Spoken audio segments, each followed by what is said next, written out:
पान को कंट्रोल करने का अधिकार किसको है उन्होंने कहा? ग्राम सभा को है। केवल वो अपवाद है। अब अपवाद है मतलब एक लाइन तो लिखा था ना, वो 1.5 पन्ने में कितना लिखा जाएगा? 1.5 पन्ना देखे हो कभी?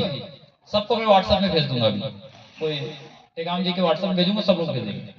तो वो 1.5 पन्ना में क्या लिखा है कि ग्राम सभा अपने क्षेत्र के अंतर्गत मादक द्रव्यों पे नियंत्रण करेगा और विनियमन भी कर सकता है, मतलब कानून भी बना सकता है, उसके लिए नियम भी बना सकता है। बस इतना भर लिखा है। तो उसमें कैसे पता चलेगा कि जिला आबकारी अधिकारी क्या करेगा, वो जो आबकारी इंस्पेक्टर है वो क्या करेगा, तहसीलदार क्या करेगा, एसडीएम कैसे रेड मारने के लिए अनुमति देगा?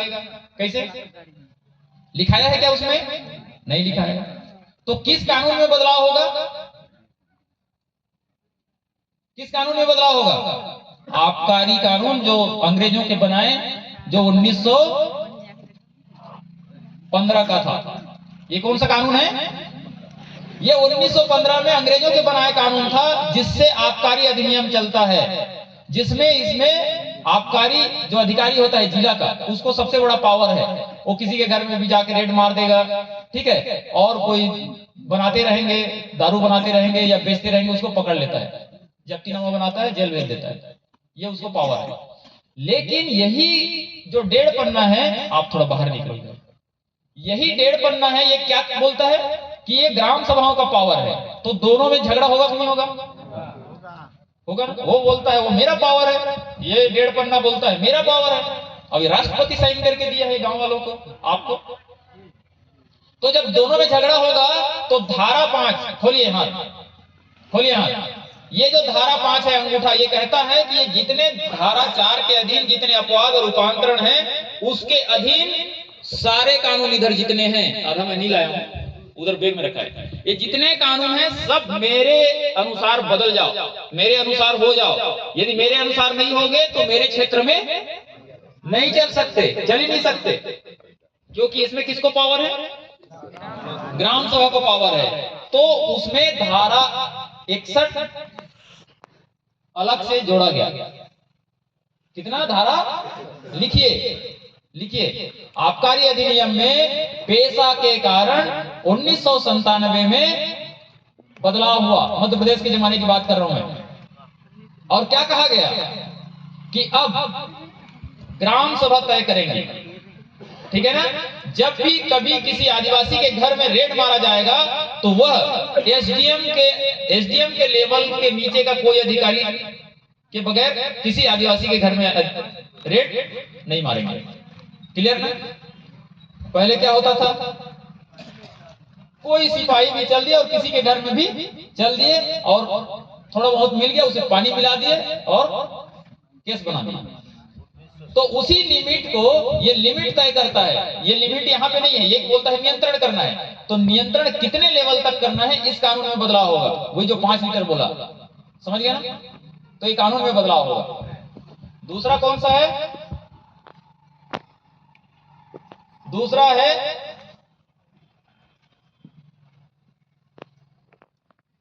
कौन सा है ये वाला? लार 2013 कहां है, किसके हाथ में? ये कानून है लार 2013, ठीक है ना? ये लार 2013 में आया, कानून बना 1996 में। लेकिन जमीन अधिग्रहण से संबंधित 1894 का जो कानून था, उसी को एक्सटेंड करते करते, मतलब आगे बढ़ाते बढ़ाते लार कानून फाइनल आज के डेट में हमारे हाथ में है। जब भी जमीन अधिग्रहण होगा, पुनर्वास होगा, तो उसी कानून से चलता है। तो उसका धारा 41 और 42 क्या कहता है? धारा 41 कहता है कि शेड्यूल्ड एरियाओं में जमीन अधिग्रहण हो ही नहीं सकता। क्या बोल रहे हैं? ये अटपटा नहीं लग रहा है? लग रहा है क्या? शेड्यूल्ड एरियाओं में जमीन अधिग्रहण हो ही नहीं सकता। एक लाइन पहला, यदि ऐसा करना होगा तो वह अंतिम विकल्प होगा। समझ गया ना? तो अंतिम विकल्प कैसे समझते हैं? यदि रायपुर में, बिलासपुर में, बेमेतरा में जो सामान्य क्षेत्र है, यदि वहां पे लोहा खदान है, ठीक, और सूरजपुर में भी जहां हम बैठे हैं यहां भी लोहा खदान है, तो इसके लिए क्या बोल रहा है कानून? वो कानून कहता है, क्योंकि इसमें क्या बोला कि ग्राम सभाएं तय करेंगे, बोला है ना? मैं आपको बोला था ना एक्ट में जब आए थे तो जब भी किसी को लाइसेंस देना है, गौण खनिज देना है या जब भी पूर्वेक्षण लाइसेंस देना है तो कौन तय करेगा बोला था? ग्राम सभा। और जब भी जमीन अधिग्रहण होगा या व्यवस्थापन होगा, किसी को विस्थापित करोगे, पुनर्वास करोगे तो ग्राम सभा से परामर्श लेना पड़ेगा। तो जो परामर्श लेने की प्रक्रिया है किस कानून से होता है? इस कानून से, इस कानून से, समझ गया ना? तो जब ये कानून में आते हैं तो धारा 41 कहता है कि शेड्यूल्ड एरियाओं में जमीन अधिग्रहण हो ही नहीं सकता। यदि ऐसा करना है तो वह अंतिम विकल्प होगा। ठीक, अंतिम विकल्प मतलब होता है कि सामान्य क्षेत्र के लोहा पहले निकाल लो भाई। ठीक, रायपुर, बिलाई, बेमेतरा में जहां लोहा होगा, अब जब छत्तीसगढ़ में लोहा नहीं बचेगा तब ये सूरजपुर का लोहा निकालोगे। इसका मतलब दूसरा नंबर कि पहले हो ही नहीं सकता। यदि ऐसा करना है तो अंतिम विकल्प होना चाहिए तभी निकालोगे। लेकिन ऐसा अंतिम विकल्प होने के बावजूद भी यदि आप जब निकालोगे तो वह उस क्षेत्र के ग्राम सभा से अनुमति लेना अनिवार्य है। किससे अनिवार्य है? ग्राम सभा से, पंचायत से नहीं। याद रखिएगा। ऐसा कहां लिखा है बोलने से next next next next next next next, थोड़ा नेक्स्ट, फिर वापस आएंगे। नेक्स्ट नेक्स्ट नेक्स्ट नेक्स्ट, एक मिनट पीछे, नेक्स्ट है ग्राम सभा से अभी प्राप्त करना, मतलब उससे प्राप्त कर लेना। ठीक है ना? क्या कर लेना? पूर्व सहमति। हम उधर देखे थे एक्ट में पेशा के परामर्श। तो जब परामर्श करने की जो प्रक्रिया होता है, कंसल्टेशन करने की जो प्रक्रिया होता है, उसमें ये कानून लागू होता है। एक इसके धारा 41 पंचायतों से या स्वशासी जिला परिषद से, ऐसा लिखा है। बहुत सारे हमारे अधिकारी उन्हीं मामलों में अभी प्राप्त की जाएगी जहां पर ग्राम सभा अस्तित्व में नहीं होगा। तो इसका मतलब आपके पूरे सरगुजा संभाग में बताइए कहां ग्राम सभा नहीं है? सभी जगह है। इसका मतलब किससे अभी प्राप्त करना होगा उसको? ग्राम सभा। इसका मतलब मैं बार बार बोल रहा हूं कि पंचायत का कोई पावर नहीं है। अब हम लोग समझते नहीं है, हम लोग जानते नहीं है, इसलिए अधिकारी हमको चला देते हैं। तो ये वाला कानून होगा वैसे। और नेक्स्ट जाइए, नेक्स्ट जाइए। ये है भू राजस्व संहिता। भू राजस्व संहिता में पहले 170 खा पहले से था। 170 खा का मतलब होता है आदिवासी की जमीन छल से, कपट से, धोखा से, धड़ी से या बिना विधिक पूर्ण प्राधिकार के यदि कोई गैर आदिवासी लेके रखा है, जैसे ही ग्राम सभा के संज्ञान में आता है वो ग्राम सभा स्वतः ही उसको वापस दिला देगी। ये ग्राम सभा को पावर है। ठीक, ये कहां लिखा है? 170 खा के बाद पेशा के आदेश के अनुसार पेशा के संगत बनाने के लिए एसडीएम को जो पावर होता था, एसडीएम के पावर को खत्म कर दिया गया और ग्राम सभाओं को दिया गया। और ग्राम सभाओं को कहा गया कि ग्राम सभाएं ही वापस करेंगी। एसडीएम उसको पेशी नहीं बुलाएंगे, पेशी सुनवाई के लिए नहीं करेंगे, क्योंकि सोमारू के मेड़ के उस पार बुधारू का है तो बुधारू का रहेगा ना जी। आप कितने बार आप पंचनामा बना लो, सुप्रीम कोर्ट में डालो, तो हम पंचनामा बदलेंगे क्या? नहीं बदलेंगे। तो इसलिए सरकार ने कहा कि भाई नहीं, ये वाला कानून के आधार पे ये कानून को सुधार दो। तो 170 खा 2 का जुड़ा। लेकिन क्या होता है, ग्राम सभा में कभी झगड़ा हो जाता है। ठीक, छोटे बड़े होते हैं ना, गुटबाजी होता है। तो यदि ग्राम सभा यदि उनको वापस दिलाने में असफल रहता है तो ऐसा जो निर्णय होता है, जो पास किए रहते हैं कि हाँ वो सुमारू का ही जमीन है करके, उस प्रस्ताव को एसडीएम को अग्रेसित करेंगे, उनको भेजेंगे और एसडीएम उस आदेश की प्राप्ति के 90 दिन के भीतर, कितने दिन के भीतर? 90 दिन। आदेश की प्राप्ति, आदेश मतलब ग्राम सभा किसको आदेश देंगे? एसडीएम को। एसडीएम को। अभी तक आप लोग क्या सुनते हैं? प्रस्ताव बना दो, प्रस्ताव बना दो, प्रस्ताव को भेज दो और कचरा डब्बा में डाल दो। ये क्या बोल रहा है? आदेश देगी। कौन आदेश देगी? ग्राम सभा। ग्राम सभा। ग्राम सभा किसको? एसडीएम को। अभी तक कोई सुने थे ऐसा?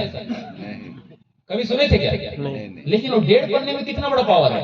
वो 1.5 पन्ने का पावर रहता है कि एसडीएम को ग्राम सभा आदेश देगी और आदेश की प्राप्ति के अंदर में एसडीएम की जिम्मेदारी होगी कि उसको मूलतः उसके वारिस को वापस दिला दे। यदि वो मर गया है तो उसके विधिक वारिस को वापस दिला दे। कितने दिन के अंदर? 90 दिन। ऐसा घुमाने फिराने वाली बात नहीं है। पेशी बुलाओ। हम तो 170 खा को ऐसे देखे हैं, आप तो खुद गए हैं 170 खा के मामले में कई बार, रैलीधर में खुद बैठे हैं जी। बाप लड़ते लड़ते मर जाता है, उसके बाद उसका बेटा लड़ता है। ये कोई लॉजिक है क्या?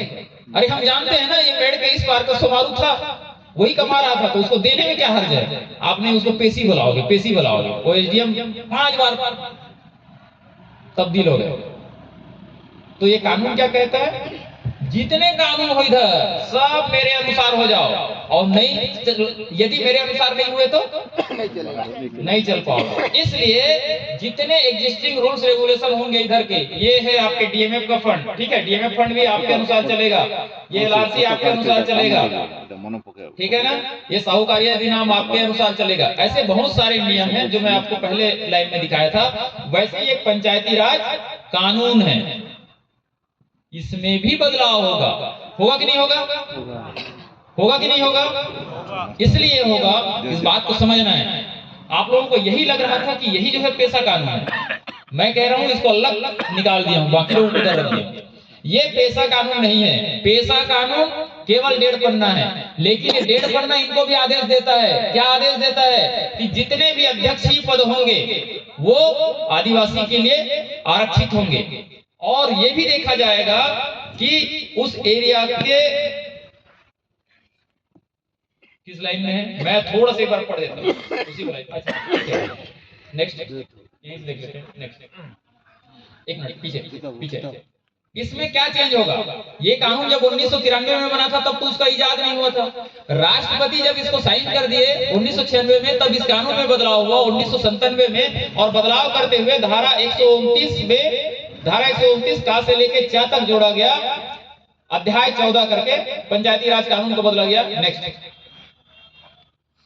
इसमें बदला गया तो धारा 7 तो पहले से था सामान्य क्षेत्रों के लिए, याद रखना। उस सामान्य क्षेत्रों के अलावा धारा 129 का उसमें अलग से पावर दिया गया, और इसमें कहा गया कि अनुसूचित क्षेत्र में ग्राम सभा को वहां की परंपराओं, रूढ़ियों और उनकी सांस्कृतिक पहचान और समुदाय के संसाधनों तथा विवादों के निराकरण के रूढ़िजन्य ढंग को सुरक्षित रखने और संरक्षित करने की शक्ति दी गई है। इसमें जोड़ा गया, ये पहले नहीं था, याद रखना। ये किसी पंचायत, सामान्य पंचायती क्षेत्र में ये कानून लागू नहीं होगा, ये वाला कानून लागू नहीं होगा, लेकिन उस क्षेत्र में चलना है, इसको 11वीं अनुसूची को आगे बढ़ाना है करके इसमें संशोधन होगा, तो इस लाइन में जाएगा। 129 गा को पढ़ना है, याद रखिएगा। नीचे में और कहता है कि गांव के सीमा के भीतर के समस्त प्राकृतिक स्रोत जिसके अंतर्गत भूमि, जल और वन, इसी को जल जंगल जमीन बोलते हैं आप लोग, जो बिरसा मुंडा जी ने संघर्ष किया जल जंगल जमीन के लिए, उसको यही कानून आपको बल देता है, और कहता है कि उसकी जो है परंपरा के अनुसार, याद रखना, अब परंपरा किसी दूसरे जगह में नहीं लिखा होगा, आपके परंपरा आपके लिए है, कोंटा का परंपरा कोंटा के लिए है, सूरजपुर का सूरजपुर का है, बलरामपुर की परंपरा बलरामपुर की है। ये किसी कानून में विधानसभा में कहीं लिखा नहीं दिखेगा, दिखेगा क्या? तो ये कहता है जल जंगल जमीन का प्रबंधन जो है वह ग्राम सभा अपने परंपरा के अनुसार करने में वह सक्षम होगी। ये ग्राम सभाओं को प्रबंधन करने की शक्ति दी गई है, ये इस कानून में प्रावधान होंगे, अन्यथा ये तो चल ही नहीं पा सकता था, क्योंकि इसको उधर एक्सटेंड कर ही नहीं सकते थे। नेक्स्ट नेक्स्ट नेक्स्ट एक मिनट, आप यहाँ पे आके देखिए, हमारे बहुत सारे लोग हैं यहाँ, सब लोग आदिवासी लोग बैठे हैं कि और कोई हैं? ठीक, जब आप गांव में जाएंगे तो ओबीसी भी मिलेंगे जी।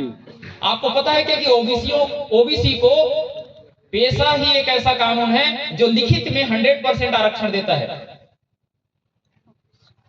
ये पता है क्या आप लोगों को? अब ये ओबीसी लोगों को पता है क्या? अब ओबीसी लोगों को पता नहीं होने के कारण क्या लगता है ये पेशा मतलब तो आदिवासियों का कानून है, और सबसे ज्यादा आरक्षण किसको मिल रहा है? कहां लिखा है? पढ़िएगा, ये लिखा है कि अनुसूचित क्षेत्र के प्रत्येक पंचायत को, यहां तक आ जाएगा, ठीक, अनुसूचित क्षेत्र के लिए आरक्षित होंगे। अनुसूचित जनजाति के लिए आरक्षण स्थानों की कुल संख्या से आधे से कम नहीं होगी। इसका मतलब राष्ट्रपति जब इस एरिया को नोटिफाई किए तो उसका पहला तर्क ही ये था कि 50% से ज्यादा आदिवासी लोग इस क्षेत्र में रहते हैं, तो आरक्षण यदि एक को देना है तो कौन आएगा? आदिवासी तो आएगा नहीं भाई, वो आधा से कम नहीं हो सकता, क्योंकि वो एरिया ही आधा से कम होने से राष्ट्रपति हटा देंगे इधर से।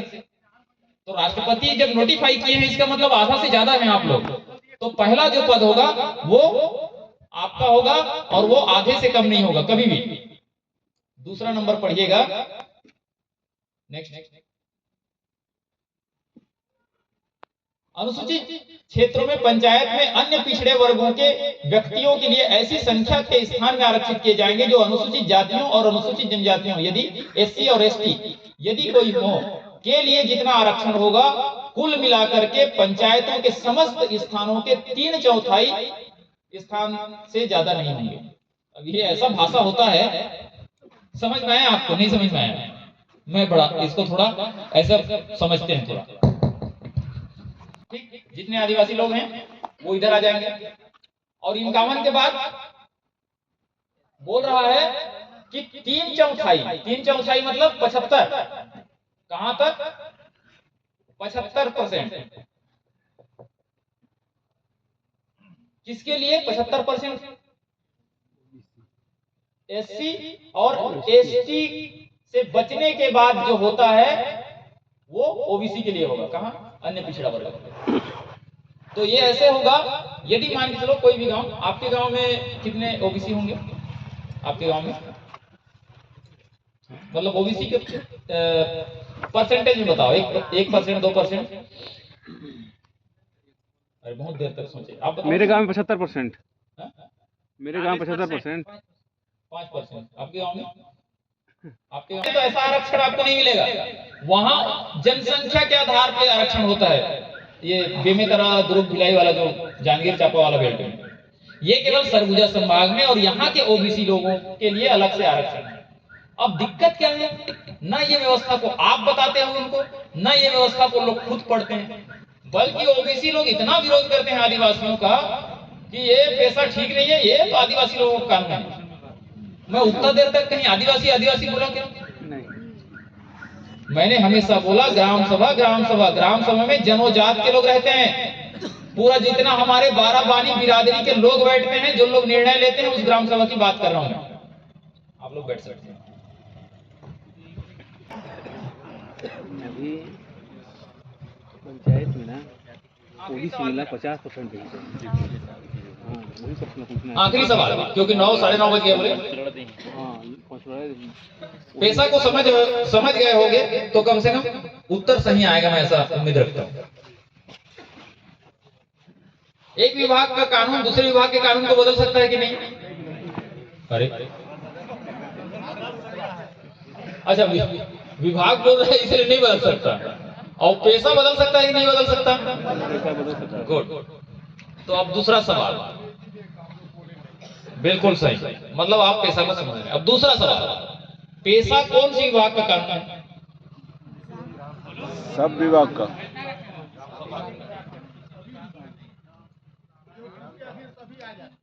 गुड, आप थोड़ा समझ में आया। 1.5 पन्ना अभी 1.5 पन्ना कुछ समझ में आ रहा है कि नहीं आ रहा है? आ रहा है।